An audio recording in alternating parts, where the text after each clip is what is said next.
It's really important for Fabi to stop the bleeding, to not let the match go out of control, so not take too many risks. Well, Hikaru starts with the king pawn opening. Are we going to see a Berlin? I don't think so. I expect Fabi here to kick away this bishop. Oh, he's paused. There we go. Okay. Throughout the tournament, he's played this opening with success. Mainline Spanish rather than the dull Berlin.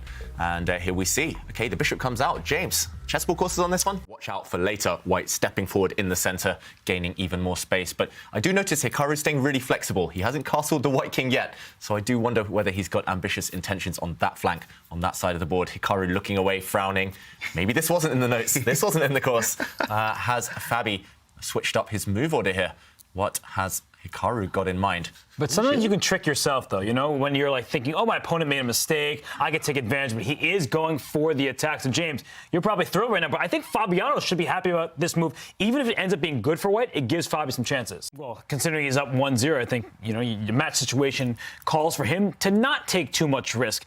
He could potentially win this game with an attack, but I think his own king stuck in the center. He can't castle kingside. He's already moved his rook. He's definitely not castling queenside, but he chooses to go for the attack. I think that Fabiano should be happy about this. He may lose the game, I said that earlier, but at least he has his chances. And if he plays as accurately as we know he's capable of, he could in fact win the game. You see the evaluation bar in his favor right now. The White king is in the center. It's not just about the attack against the Black king. White's king may be attacked first. I'm going to say one thing. If that's the line that he intended to go for, and that was his first intention, he would have played it by now.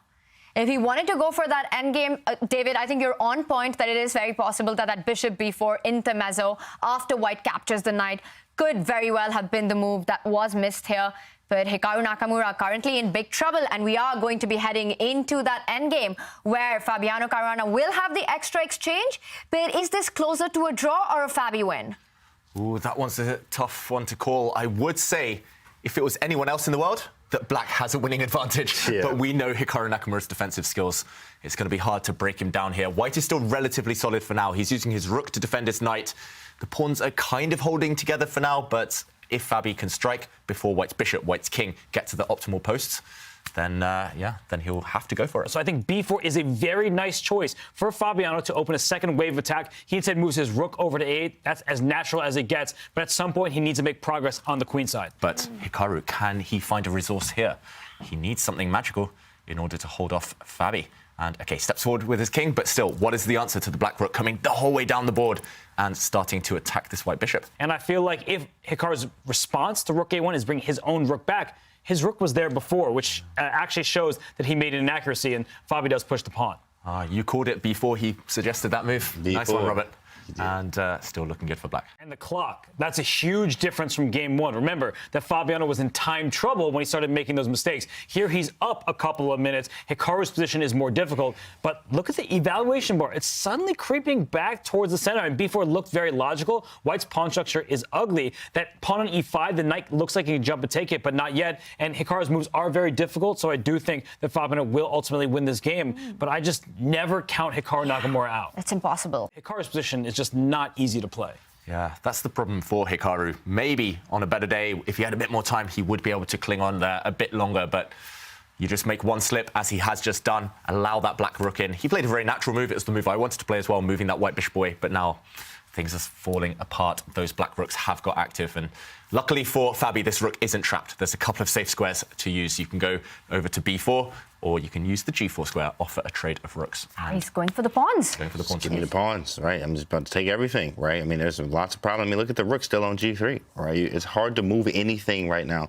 Very bad position for Hikaru at this point. I mean, double pawns on the b5. I can double there as well. Have everything under control. It looks good. Now, c7 is something to maybe worry about slightly, but I mean, Fabi has this one in the bag as long as he doesn't get in some serious time trouble. I would try and activate that Black rook over on b5, potentially. Just slide it towards the center. Nice square there. White is stuck. There we go. And there it comes. He could look at potentially hitting that knight on c4 as well. Is it time to start pushing that e-pawn forward next? Yep, he's fully ready now. He's mobilized. He's put his pieces on perfect squares, Fabiano. All defended. No forks here. And ready to push. b3 looks good. Rook d4, yeah, he's just going to push them. Well, okay, he's moving quicker. Definitely got to move fast. You get the 3-second increment. Pick up that H4 pawn? Yeah, He that's says, it. why not? Give me a free pawn. Now he's got a pass pawn. So he's got 2 different pass pawns. He can bring his rook towards the center. He just doesn't want to give white any hope. He's not giving white any material. And now he can push his pawn where it's defended by not 1, but 2 rooks. Yeah, that pass pawn now is basically tying down that white rook forever. And Hikaru breathes out. He knows he's just playing on inertia here, but okay, he's going active with the king. This is instructive for everyone at home. Don't give up. There's always a little bit of hope. Even if it's a 1% chance of saving the game, you might save them.